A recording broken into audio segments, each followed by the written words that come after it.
So tonight, I want to share with you with another part of that series, Blessed Beyond Measure, is that about this doxology, yung tinatawag nating pagpapala ng mga matatanda pagkatapos ng gawain ng iglesia, nakikita nyo, lalo sa ating typical na Church of Christ, ay alam natin, na may pagpapala palagi at the end of the worship service, kahit saan ka pumunta, na typical na Church of Christ, o conservative na Church of Christ, or Disciple Church of Christ, or yung tinatawag po natin non-instrumental Church of Christ, palaging may pagpapala at the end of the service.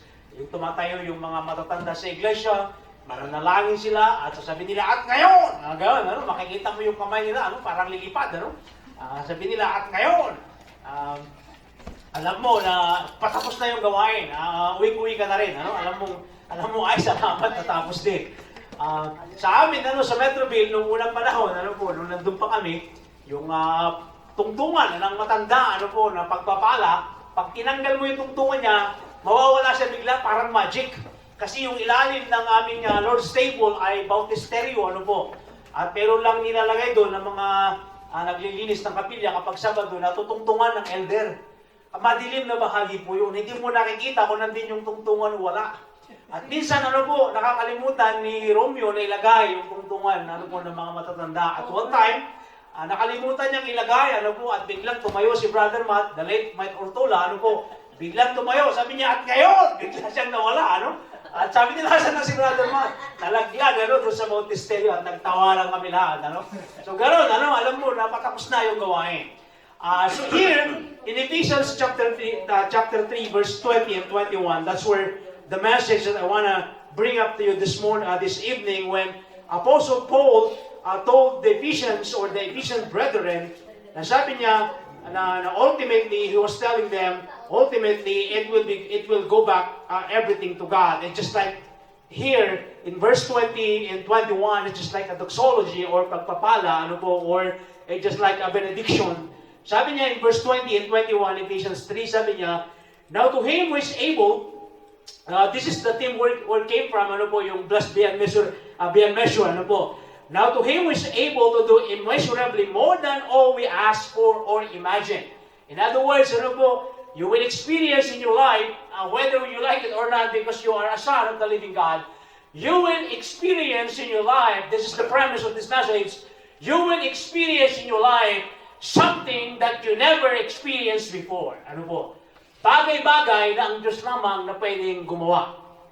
Ibig sabihin, hindi pwedeng ibigay ng kapwa mo, hindi pwedeng iregalo sa iyo, ang Diyos lang ang pwedeng gumawa nito. So yun po, kaya sabi niya, beyond, beyond measure. Beyond measure.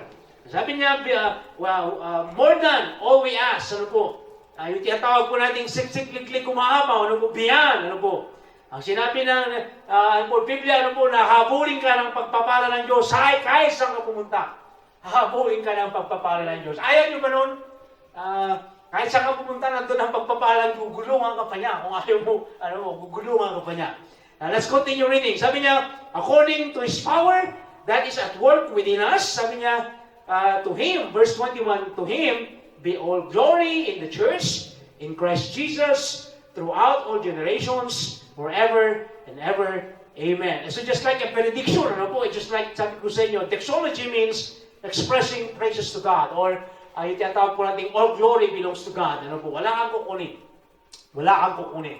Kaya sabi ni Pablo to him, lahat babalik sa kanya. So number one, that I want to share with you this evening about this doxology, number one is, according to Paul, sabi niya, he is able to bless you beyond measure. Sabi ni Pablo, sabi niya dito, that Jesus Christ, our Lord and Savior, can bless you beyond understanding. It's beyond comprehension. In other words, hindi mo maintindihan kung bakit nababless ka. Yung blessing na ito, parang out of the blue, unexpected blessing, na hindi mo inaasahan. Biglang dumating yung pagpapalang ito na hindi mo inaasahan. Dumating yung pagpapalang ito na hindi mo naman pinaghirapan. Sinabi sa atin last Sunday ni Pastor Will, na may mga blessing na kailangan mo paghirapan. Pero may mga blessing din na hindi mo kailangan paghirapan. Manggagalang lamang ito sa Diyos. Just like what I mentioned this morning. only by encountering the Son of the living God. Ano po? That you will be able to experience the blessing that are beyond comprehension. Hindi mo maintindihan, magtataka ka na lang, parang, pambihira, saan kaya galing to? Pambihira. Parang iniisip mo na parang, hindi ko naman inaasahan to. Biglang dumating. Let me give you an example. The illustration that I used this morning. I went to pick up the parts this afternoon, ano po, kasi kailangan kong gawin, ano po yung sakyan. Dahil wala akong kikitain kung hindi ko gagawin, ano po. Ito po nangyari. Kasama doon sa picture, yung tinatawag po natin gasket nung binili ko. Yung pala hindi kasama. So kailangan kong bilhin. Yung gasket na ito, that's another $52 dapat. Ano po? $52, sabi ko, mabira. $52. Pero sabi niya, wala sa amin. Sabi niya, pumunta ka sa kabila, sa O'Reilly Jones and Tropicana. Meron doon, sabi niya. Meron doon, sabi niya. Merong gasket doon. Pagdating ko dito sa Tropicana Jones, ano po, inutusan ako dito na meron daw kayong gasket dito kasi hindi pala kasama doon sa binayaran ko. So I need to buy it from you guys. So hinanap niya at naglabas din siya ng mas bago pang water pump ano po kaysa doon sa binigay. Sabi ko, pwede mo bang pagpalitin? Bagong-bago yan kasi ito binigay sa akin. Ito sa akin parang ginawa lang ito eh. Sabi niya, oo nga ano. Parang luma yung binigay sa'yo ng Tropicana Apache, sabi niya. Sige, palitin na natin. That's blessing there. At saka ginawa pa niya, yung gasket na $52, sabi niya, benta ko na lang sa'yo ng $24. Pwede pala nilang gawin yun. Sabi ko, under the table? Binago niya yung presyo. Sabi ko, Amigo. another blessing. You see, even the $100 that I used to buy that, actually, sabi ko nga ay binigay ng isang tao na Sunday, si Brother Dante Estracheri. Bago masira yung sakyan, may nagbigay na ng pambili. That's that unexpected blessing. Out of the blue, out of the moon. Blessing yun eh. Blessing yun, hindi mo kailangan paghirapan. May nagbigay na bago masira yung sakyan mo. Parang kami mag-asawa, pinag-usapan ulit namin nung nabalaho kami dyan, sa norte, yung siyena namin, naalakan namin yung bigla nung nakaraan, yung sa Sand Dunes, na sabi ng asawa ko, let's go, lumubog yung siyena namin, hindi kami makawala, At may tumulong sa amin na dalawa, pero iniwan kami. Sabi ko kay Lucille, sabi ko, ano kaya? Lumabas ka na lang sa kalsada, anak ko, at kumana ka ng truck para hilain tayo. Pero alam niyo, mas maganda talaga yung plano ng Diyos, unexpected blessing. Natandaan niyo yung pinanto namin na 3 babaeng malalaki na pupunta din sa Sand Dunes. Galing din sila ng beach, magbabakasyon sa Las Vegas. Kami galing na kami doon, nagbakasyon kami doon eh. Pauwi na kami. Alam niyo yung babae ito na mas malalaki sa amin, sila yung tumulong sa amin para itulak yung siyena namin para makawala sa pagkalubog. Itong matindi. Pagkatapos nun, umalis na sila. That's the providence of God. That's the provision of God there. Unexpected yun. Unexpected. Gumagawa kami ng solusyon, pero nagpadala na ng Diyos ng solusyon. Biruin yun. Unexpected yun. That's beyond measure. You cannot quantify that. You cannot understand that. Man, akala mo, o tsamba. No! Pinadala ng Diyos. Pinadala ng Diyos. Nakita nyo, ganun katindi itong beyond measure na pinag-uusapan natin every Sunday. There are blessings in life na akala mo, parang, tsamba siguro ito. Hindi, pinadala ng Diyos yan dahil anak ka ng Diyos. Amen? Amen? You are a child of the Most High God. You are sons and daughters of the living God. Pababayaan ka ba niya? Na may mangyari sa'yo, just like my wife and I, eventually parang pambihira, sabi ko, paano kayo ito, Lucille? Why don't you go out on the main street at pag pumara ka ng truck or tumawag ka na ng ating insurance para magpadala ng magtuto sa atin? Bino mo, gumagawa ako ng paraan, gumagawa ako ng solusyon. All of a sudden, 3 ladies with a big truck came down. Sabi nila, what happened to you guys? Sabi namin, nalubog kami kanina pa. 2 oras na kami dito eh. They made a U-turn. Sabi, tulungan namin kayo. Ilagay natin lahat ito sa ilalim, pati damit namin, pati jacket ko, pati yung rubber mat, ilagay natin lahat. Sabi nila, pag sinabi kong go, sabi nila, press the gas. Sabi niya, 1, 2, 3, go! Tinulak nila, nakawala kami. Pa-reverse. Grabe abante kami ng abante, palubog kami ng palubog. Hindi pala. Pag nalubog ka pala, umatras ka. Biruin mo yan, hindi namin alam yun. Kasi magsasaka kami, wala kaming sasakyan eh. Di namin alam na pwede palang patrasin. Sabi niya, alam mo, pag nalubog ka, sabi niya, kailangan mong patrasin. Huwag kang aabante. Atras. Doon ko lang naunawaan na kahit tayo kapag nalulubog na tayo sa buhay, kailangan natin umatras. Matras ka. Gastos ka ng gastos. Wala ka na panggastos. Matras ka sa paggastos. Di ba? Tama, Yuri. Tama. Tama. Di ba? Umatras tayo. Baka naman palubog ka na ng palubog. O pakaramdam mo, okay lang, lubog ka na nga hanggang dito. Nakalubog ka pa. Tapos sabi, Lord, where are you? Magtatanong-tanong ka ngayon, where are you, Lord? Eh, kagagawa mo yan, umabante ka lang umabante, pwede pa lang umatras. Eh kami, kung umatras kami noon pa, hindi kami lumubog eh. Nung naramdaman namin lumubog na yung harapan, kung tinigil ko at hindi kami umabante, hindi kami malulubog eh. Pero sabi na kasama niya, go, go, go, go, go! Ayan, nalubog tuloy kami. Kasalanan niya to, hindi ko lang, ano? You see? Paano mo equate kayo yung suffering mo sa blessing? But just like what I said, and when you go back and look at what happened there, you will realize that's the providence of God. That's the providence, yung tinatawag po natin Almighty God, na alam niya na kailangan mo tulong niya. That's why nagpadala siya ng ibang tao para tulungan ka. Amen. That's why, sabi ko sa inyo, mga kapatid sa panampalataya, just keep on trusting the Lord, just like this woman this morning. That's why Paul said, sabi niya, now to Him who is able to do immeasurably more than all we ask or imagine. Mas matindi pa doon sa iniisip natin na hinihiling natin. Doon sa ipagkakaloob sa atin ng Diyos. Just like what happened to us when we went to Bishop, California, para lamang mamasyal at hanapin yung pinakamatandang puno sa buong mundo. Ano po, pero hindi namin nahanap. Yung tinatawag nilang oak tree, alam po, na more than 5,000 years old. Hindi nila sinasabi kung saan hanapin mo. Kaya sabi ko, balikan natin. Maghanap tayo ulit ng matandang puno dito. Alam niyo mga kapatid sa panampalataya, blessing that you need in your life, just like what I said, through the providence or sovereignty of God, you will have it, and beyond measure pa, dahil ika nga, you are a child of the Most High God. Blessing that you, according to Him, blessing that you never had in your life before, blessing that you never experienced in your life before, blessing that will catapult you into a new high and heights of life, a place you never been in your life before, makikita mo na lang na it's all about the hands of God working in your life. Makikita mo, Lord, salamat. Mismo ang Diyos pala ang gumagawa ng mga bagay na yan. Number 2, His blessing is based on His character. Sabi niya sa pangalawa, sabi ni Pablo, sabi niya, according to His power that is at work within us.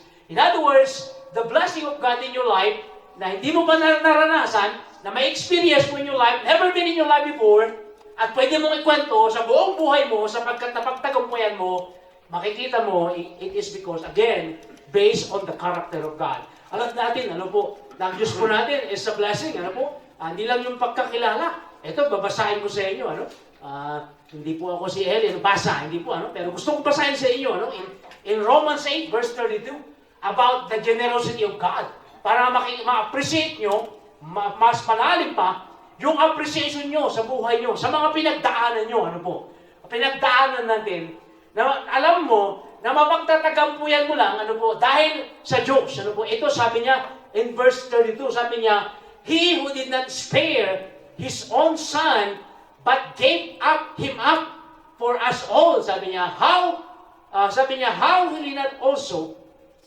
along with Him, sabi niya, graciously give us all things. Sabi niya, kung hindi niya pinagdamutan sa atin ng kanyang anak, sabi niya, how much more, sabi niya, yung mga bagay-bagay na hinihiling natin. Hindi nga niya pinagkait ang anak niya. Anong sinabi ng John 3:16? Tanda niyo? Anong sinabi ng John 3:16? For God so loved the world that He gave His only begotten Son. Only begotten Son. Talagang hindi siya madamot eh. Kung kayo po, nag-iisa yung anak nyo at sasabihin nila, sasacrifice natin yung anak mo, baka magkamatayan. Di po ba? Magkamatayan. Kahit hindi siya anak mo, kahit isang dosena. Hindi mo pwede sa umamili lang kayo dyan, yung payatot, pwede nyo nang kunin. Hindi pwedeng ganun eh. Anak mo yan eh. How much more?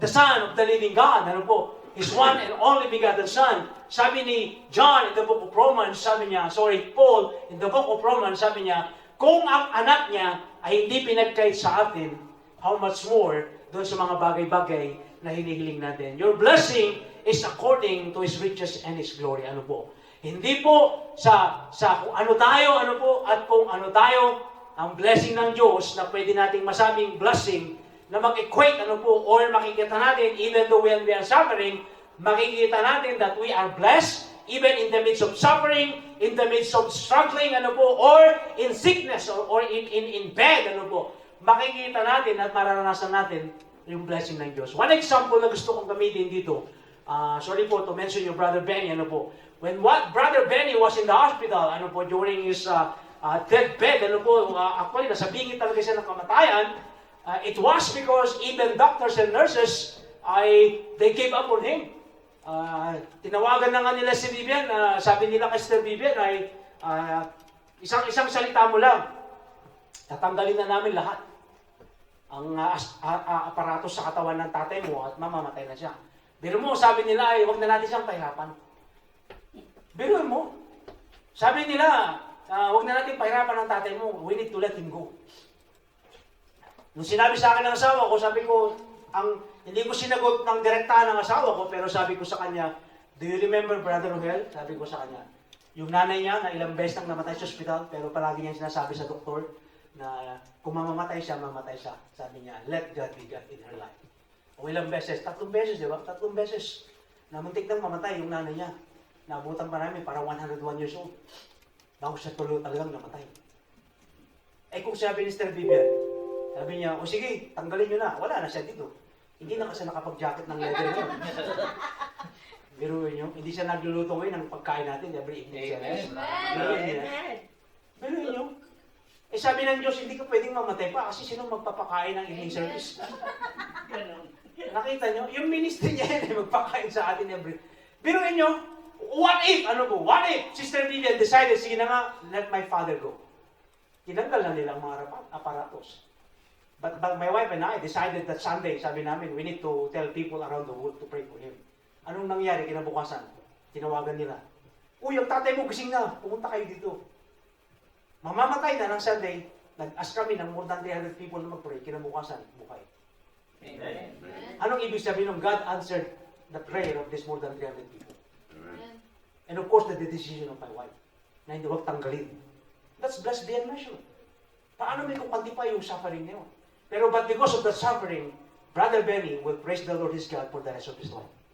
But every time na makikita niya yung picture niya, o sa cellphone niya, o sa Facebook niya, yung mukha niya na nakaganon, na wala talaga, inilawan ang mata niya, hindi kumikilos. Kaya sabi nila, patay na yun. Brain dead. Bino mo sabi ng doktor, brain dead na siya. May labi ako doon. Wala nang pag-asa. Bino mo sabi ng doktor, brain dead na, wala nang pag-asa. Let him go. Pero sabi ng asawa ko, no. No. No. Nasabihin ko ba na utang ni Brother Benny ngayon sa anak niya yung buhay niya? Hindi. Ultimately, the glory will go back to God. God just used my wife to tell the doctors and nurses and say, no, do not do it, no matter what. Grabe, no? Ulitin ko, wala na siya ngayon dito ngayon. Gutom tayo. Pang-sampung buhay niya yan. Gutom tayo sa evening service. Nakita nyo? Kaya sabi ni Pablo, sabi niya, now to him. Hindi niya sinabing all to you, all to me. No, sabi niya, all to him. In other words, sabi ko yung doxology, all praises will go back to God. All praises will go back to God and nothing for us. Hindi pwedeng nakawin ng asawa ko na sabi niyo, dahil sa akin tatay, buhay ka eh. Of course, God used my wife, pero all the glory will go back to God. The pleasure is to my wife that God used her, to extend the life of her father, but ultimately, all the glory belongs to God. Amen? Amen. Pwede palakpakan natin ang Diyos natin. Wala eh. Wala tayong pwedeng kunin. Wala. Kaya pinapauwi na niya ang tatay niya eh. Kaya tayo, doon ka na sa Pilipinas, doon ka mamamatay. Hindi, pero wala. Pinag-usapan kasi namin kanina yung pag-uwi niya next year, ano? Sabi niya na, uwi na ako. Sabi ng anak niya ay, for good. Yung ngiti niya, for good. Karang bumalik, for good. Tapos, hindi, next year pa, October. Bakit October pa? Hindi pa ngayon. Nagbibiroan sila, kumakain kami ng lunch. But you know what, just like what I said, imagine, every word that Brother Benny will go, every time that he will share that suffering that she had during that dingit ng kamatayan sa mga taong gusto niyang share ng Ebanghelyo, sa mga taong makakausap niya, sa mga pastor na mga kwentuhan niya. I'm telling you guys, ultimately, masabi niya rin sa sarili niya, Lord, salamat. At meron akong reason para ikwento sa mga tao ito na merong Diyos na patutuo sa buhay ko. Patutuo yun eh.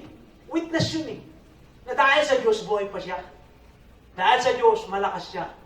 Dahil sa Diyos, nakakapag-walking pa siya every morning. Muntik ko siya binangga nung nakaraan eh. Dahil sabi niya, muntik siyang nabangga, kinakatakutin ko nga ito. Kaya nung dumating siya, sabi, muntik ko kayo binangga. Sabi niya, layo mo kaya. Sabi ko, lapitan ko nga next time. you see, experience niya, muntik na naman siyang mabangga nung nakaraang linggo. Muntik naman siyang mabangga at mapatay ng tao, ano po. Kaya mag-iingat po kayo. Ano po, sa kalsada, huwag na kayo mag-walking. Ano, pang ilang buhay na niya? Pang 10 buhay na daw niya. Hindi, 7.5 na yan. Nagpasan niya yung buhay ng pusa, pero pang 10 niya ng buhay, ang sabi niya. 1.5 na lang natitira. Nakita niyo, yung, let's say, wala yung presensya ng Diyos sa kanya, yung protection ng Diyos sa kanya, yung providence ng sovereignty ng Diyos sa buhay niya. Sabi ko sa inyo, baka wala na siya ngayon. Let's say, walang pananampalataya ang asawa ko. At sinabi niya, sige, bahala na kayo dyan. Wala na siya ngayon. O sasabihin niya, sige, tanggalin niyo na, salbahin naman ng tatay ko. Wala na rin siya ngayon. Bili ng jacket na rin. You see? Kaya sabi ko nga, it's the character of God na pwede natin gayahin ng pagiging generous natin. Amen? Amen. Giver siya. So dapat yung mga anak niya, giver din. That's the, remind us. Just like sabi niya, ano po sa Haggai, chapter 2, verse 8, sabi niya, the silver is mine, sabi niya, the gold is mine, says the Lord Almighty. Ganon katindi ang Diyos. Sabi din niya sa Psalm 50 verse 10, sabi niya, the cattle and the 1,000 hills, sabi niya, all mine. Pinapakita niya sa atin na mayaman ang Diyos. Sabi niya, the silver is mine, the gold is mine, sabi niya sa Haggai, mayaman ang Diyos. Kaya, pwede tayo sumandal sa Kanya. Pwede na tayong maglambing sa Kanya. At sabihin natin, baka pwede naman ninyo kami ng pabili ng lupa namin sa iglesia. Pwede. Pwede tayo manalangin sa Kanya. Sinagot niya nga si Jabez sa kanyang prayer. So pwede tayo maglambing. Araw-arawin natin manalangin. Sabihin natin, Lord, sige naman, bigyan mo naman kami ng unexpected blessing na may magbigay sa amin ng $1 million para makabili kami ng lupa at makapagpatayo ng kapilya. Biruin mo yan, kung makabili tayo ng lupa, makapagpatayo tayo ng kapilya na may mga kwarto, na pwedeng tulugan ng membro, walang mapuntahan, pwedeng mapuntahan ng mga visitors natin and guest po natin, diyan sarap, di po ba? Hindi na nila kailangan magbayad ng hotel, mabawasan ang kita ng Las Vegas, i-operate na lang sa atin. Biruin mo yan, ang sarap ng mangarap. Pero sabi ko sa inyo, paano ka mangangarap kung wala ka naman, may sakit ka, may karamdaman ka, ang hirap mangarap. Pero ulitin ko, ang sarap ng maglambing sa ating living God at pwede nating sabihin, sige naman, baka naman pwede tayo maglambing. Alam niyo, si Lucas, nung Friday, ayaw niyang pumasok sa school. Sabi niya, I don't want to go to school today. Sabi niya, sabi ko, why? Because there's assembly in school. Kasi pag assembly, doorbell nila yung parang fire alarm, Takot siya doon sa fire alarm Ayaw niya. So takot siya. So, gising na siya, hindi pa niya ako ginigising. 7:13 na. Kasi pala, ayaw niyang pumasok. Kasi pag 7 o'clock, gumigising siya, automatic parang alarm clock Hindi niya kailangan ng alarm clock. Basta school days, Monday to Friday, 7 o'clock, automatic bumabangon siya. At pag tulog pa ako, gagano'n niya kasi sa flooring ako natutulog Sabi niya, Dad. Pero mo, parang hindi ako daddy, Dad, wake up. Sabi niya, wake up. It's 7 o'clock. You need to wake up and make my breakfast, and change my clothes, okay, baba naman ako, parang robot, automatic, bababa na, yung microwave ko na yung breakfast niya, at gagawa na ako ng kape habang inantay ko, at pagka-ket ko yun kakain na siya, habang ako nakapikit ulit, Dahil siyempre, pwede sa pagmamaneho at pagmahanap buhay. Pero last Friday, hindi niya ginawa. Kasi nga, ayaw niyang pumasok. Sabi niya, pwede naman ako umabsent Sabi niya, pwede umabsent? Pasok ka kaya. Sabi niya, Parang kanina, pinukondisyon niya ako, Dad. Ano bukas? Sabi ko, Monday is the reality of your life. You need to go back to school. Sabi niya, are you sure? Parang ayaw niya pumasok. Are you sure? It's Monday tomorrow? Gusto niyo pa ako lituin, Pero last Friday, sabi ko sa kanya, pumasok ka na ko. Sabi niya, if I'm going to school, sabi niya, habang nag-drive kami, papasok ko talaga. If I go to school, sabi niya, are you going to give me $5? Sabi niya, are you going to pay me $5? Sabi ko, just to let you know, if you do good today in school, sabi ko, I will give you $10. Pagbalik ko, kumayang hapon sa pagmamaneho. Pagbalik ko, nung Friday na, gising pa silang mag-ina, nandun pa sa baba, naglalaro. At may nagbigay nga sa akin ng $20 na tip. Sabi ko, sige, hati tayo. Sabi ko, hindi lang $5, anak ko, may bibigay ko sa'yo. $10 sa'yo, $10 din sa akin. Hati tayo. Why? Because yun nga, naglambing siya. Naglambing. Instead na $5 ang ibibigay ko, dinagkan ng kupon. Maglambing ka. Tapos na. Di ba? Di ba, Sir Yuli? Pag naglalambing ang mahal natin sa buhay, ba? Talaga hindi lang crazy buffet ang papakain. Eh, ba't hindi na magkatabi ngayon? Hindi lang, di ba? Kasi nga naglalambing ka eh. Unlambing. I believe, pag naglambing tayo sa Diyos, hindi lang kaya nga sabi ni Pablo sa verse 20, sabi niya, beyond measure. Sabi niya, wildest dream. Beyond past dun sa hinihiling natin. Ganun katindi ang ama natin, mga kapatid. So the last one ang gusto ko sa inyo, he gets all the glory. Kaya sabi niya dito, ni Pablo, sabi niya, all to him, sabi niya, kasi nga he gets all the glory. Wala sa atin kahit kakaligtasan natin sa Ephesians chapter 2, di ba? Para walang magyabang, sabi niya, ang kaligtasan nyo ay regalo ng Diyos. Kaya para hindi tayo pwedeng magyabang, sabi niya, by faith, sabi niya, you are saved. Para walang magyabang. Hindi pagdating sa langit, sabihin natin, ako naman nagligtas sa sarili ko eh. Hindi mo naman ako tinulungan eh. O, di ba? Parang ako, pag nagawa ko yung sasakyan, nagyayabang ako sa sarili ko naman, ang galing ko talaga. Ang galing. Yung biruan mo yun, pag nagawa ko yung sakyan, pag may sira, kasi palagi may sira mga sakyan namin ngayon, kasi luma na talaga, pag nagawa ko after that, gagawin ako sa harap ng kasakyan, ang galing ko talaga. At least, wala nakatingin. Proud ka, di ba? Sasabihin mo, ang galing ko talaga. Yun nga lang, puro grasa, pati ilong. May picture nga ako eh. Sabi ko sa asawa ko, pag namatay ako, ito, ilagay mong picture sa ano ko, yung, di ba may mga picture, mga frame, na dinadaanan. Mechanic pastor. Oo, sabi ko sa asawa ko, pag namatay ako, yan ang ilagay mo. May hawak ko, 2 ratchet eh. Tapos puro grasa yung mukha ko. Yung reflection nga sa sakyan, makikita mo rin yung mukha eh. Kaya sabi ko, ito ilagay mo pag namatay ako. Yun ang request ko sa kanya. Biruin mo, yung yabang mo na natingin ka na wala nakatingin sa'yo, galing ko talaga, pambira. Pero i-drive mo na at lumabas ka, makikita mo, pambira, ba't ano nangyari? Bakit ganito andar niya? Iba na yung andar. Alam mo, hindi mo nagawa. Akala mo, nagawa mo lang.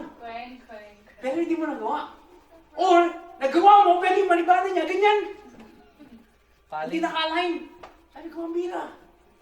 Bila mo yung rampor hanggang ngayon, ganyan yung manibana na. 3 years niya. Kasi Brother Benny, ganyan niya maglakad eh. Kasi siya po gawin ng rampor. Nakamayalay niya.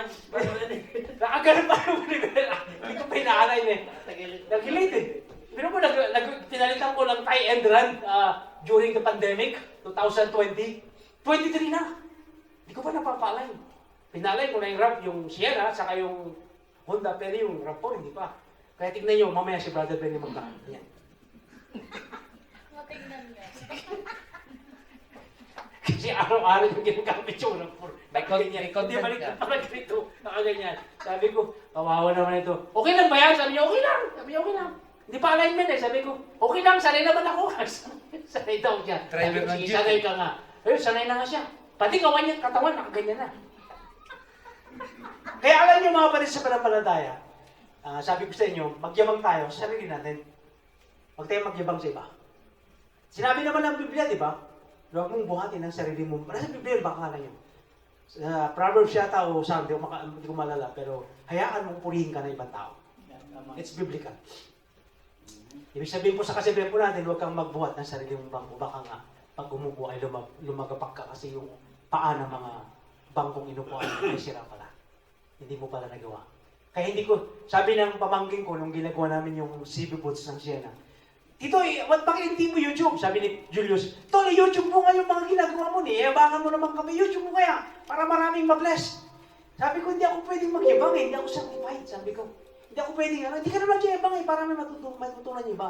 Sabi ko, nasa YouTube na lahat yung ginagawa namin. Sa YouTube ko rin natutunan yan. Mas magaling pa sila sa akin. Basta YouTube mo. YouTube mo. Sabi ko, sige, next time. Hanggang ngayon, hindi ko pa rin ginagawa. Pero ito tandaan nyo natin at mga palit sa panampalataya. Ultimately, all the glory belongs to God. Blessing is ours to receive, but glory belongs to God. 1 Corinthians, this is the last one. 1 Corinthians chapter 10, verse 31 says, whether you eat or drink, whatever you do, sabi niya, do it all for the glory of God. So ano man ang ginagawa natin, nagme-mekaniko tayo, naglilinis tayo, ano man, kumakain tayo, ano po, o naglalaro tayo sa ano man, sa mga computer natin o sa mga cellphone natin. Sabi ng Biblia, gawin natin para sa kapurihan ng Panginoon. So kaya pag ano pong pinapagawa sa atin, ultimately, we give back all the glory to God.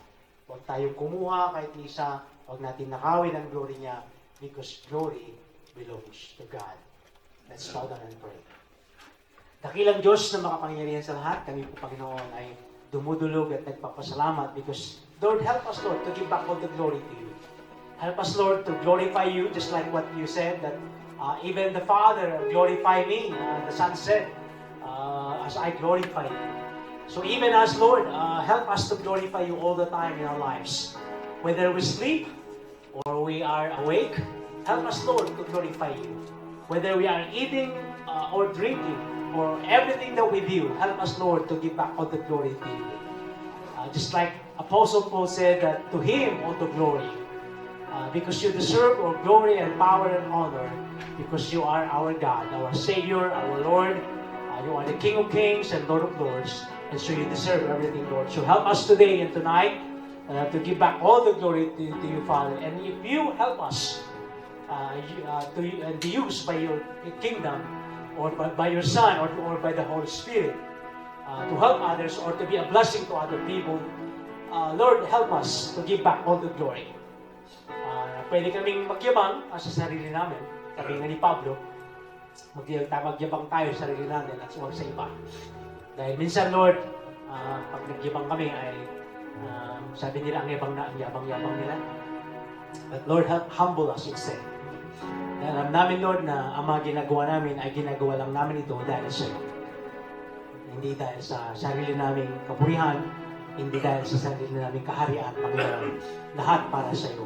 Ang worship, ang preaching, ang reading, ang celebration, ang fellowship, Lord, lahat para sa iyo. Lahat ng blessing namin, Lord, na meron kami galing sa iyo. Lahat po, Lord, ng benefits, ng portions na meron ng bawat sa amin, Lord, lahat galing sa iyo. Ang buhay namin, hiram galing sa iyo. Meron trabaho, meron kami, Lord. Ito po ay blessing mo din, Panginoon. Ang mga bagay-bagay na unexpected, Panginoon, na pinagkalog mo sa amin, Ama, ay alam namin na galing din ito sa iyo. Kaya, Lord, karapat dapat lang na ibalik namin lahat sa iyo ang kapurihan. Because you deserve it, Lord. All glory belongs to you. All glory belongs to God. Because you are God and we are not. Lord, ito po ang hinihiling po namin. Patuloy po kaming mananalangin sa tanang ng aming buhay at nagpapunong-puno ang pasalamat na iglesia ito, Panginoon. Day and night, especially Sunday worship services, Lord, na meron kami. Lord, ginagawa namin ito. Kulang man kami sa bilang, marami man ang bakanteng upuan, Lord. Just like Pastor Will said in his prayer, whether 2 or 3 gathered together in your name, then you will be there as well. That's why, Lord, we believe that you are here in the midst of us tonight, Lord, fellowshipping with us through the presence of the Holy Spirit. And Lord, salamat po sa mga biyaya mo sa buhay namin, sa mga pagpapala at pag-iingat, yung mga providence mo, Panginoon, na protection, appointment times, Lord, na kung saan masasabi namin, Lord, na because of you, we are saved. Because of you, Lord, nakaligtas kami sa posibleng kapahamakan o posibleng aksidente. Lord, salamat po. Dahil may mga anghel kang pinapadala para tabigin kami, Ama, at ilayo kami sa anumang kapahamakan o anumang mga unrighteous and wicked people, Lord, para hindi po kami mapahamak. Lord, salamat po this week ahead of us. Iingatan mo din kami, ang mga bata sa iglesia nito, ang mga mahal namin sa buhay, ang mga anak mo na naglilingkod sa iyo, mga kapatid namin sa panampalataya, at mga kapatid namin biological, Ama, at dalangin na rin namin gera sa Israel at Hamas, Lord, at Gaza, Lord, please. be with them as well. Alam namin, Lord, na mas maalam ka. At hindi rin namin maintindihan, Lord, kung ano man ang bakit nangyayari mga bagay nito. But Lord, help us just believe. To just believe in you. Once again, Lord Jesus Christ, we are grateful for all your blessings, love and forgiveness. That because of you, Lord, we are enjoying the blessing even in the midst of suffering and struggles of life. And all these things we pray in Jesus' name. All the believers will say, Amen. I mentioned this morning, ano po yung pamangkin kong si Gilnor, no? Na Leanyo Pacheco, na isa sa mga states ng Hamas. Na salamat, Pastor Will, pinag-pray din daw nila kanina, ano po sa Lord of Harvest. Hanggang ngayon, ano, I texted Pastor kanina sa amin kung anong update. Sabi niya, walang update, Pastor. So, isa siya sa mga hinustate ng Hamas at narinig nyo na rin, ano, yung binabantayan ng Amerikano ay kasama sa mga pinatay ng Hamas, ano. At hinustates nila itong pamangkin kong nasa Israel. So, keep on praying for him, pero dalangin natin na sana ay isa sa mga ma-release ano po, the next few days, kasi kahapon ano, mayroong na-release na more than 200 na mga hostages. So sana ano po, one of these days ay mapasama siya dun sa mga i-release ng mga Hamas na ito. Yun po yung hinihiling ko sa inyong mga nanonood, at kayo din kasama namin dito sa City of Grace Christian Church, please include him. Ang pangalan niya po ay Gilnor. Ang kanyang asawa, katulad ng binanggit ko, ay ang huling text daw niya sa pamilya niya ay just to let you know, sabi daw niya, mahal kita at mahal ko ang mga anak natin. Yun daw yung huling binanggit niya. Pagkatapos doon, wala na. So, nakakalungkot, nakakaiyak, ano? Tumatay yung balahibo ko, pero yun nga, just trusting the Lord. Yun ang pwede natin gawin. May mga bagay-bagay na hindi natin kayang gawin physically, pero mayroong bagay na pwede natin gawin na walang pwedeng pumigil, and that is prayer. So, please include him in your prayer. Pamilya niya sa Marede, ganoon din, no? Si Brother Gilnor na nasa Israel. Sana po ay ligtas siya at maliligtas siya ng mga IDF, yung Israel Defense, parang gano'n, ano? Sana may ligtas siya in the next few days. So let's all stand up and let's sing the song.